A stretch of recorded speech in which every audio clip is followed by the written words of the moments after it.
தினம் ஒரு தியானம். எதை செய்தாலும் அதை மனுஷர்களுக்கென்று செய்யாமல் கர்த்தருக்கென்றே மனப்பூர்வமாய் செய்யுங்கள்.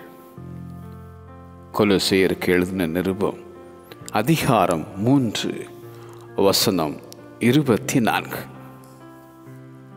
மனப்பூர்வமாய் உற்சாகத்துடன் கொடுப்பவன் எவனோ அவனிடத்தில் எனக்கு காணிக்கையை வாங்குவீர்களாக என உரைத்த கர்த்தர்.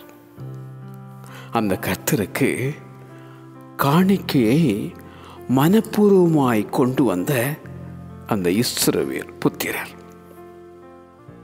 கர்த்தருக்கு ஸ்தோத்திர பலியை செலுத்துவீர்களானால் மனப்பூர்வமாய் அதை செலுத்துவீர்களாக என்பது கட்டளை.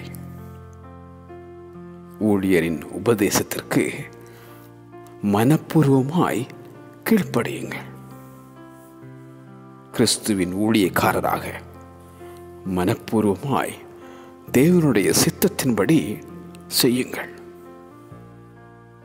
எதை செய்தாலும் அதை மனுஷர்களுக்கென்று செய்யாமல் கர்த்தருக்கென்றே மனப்பூர்வமாய் செய்யுங்கள்.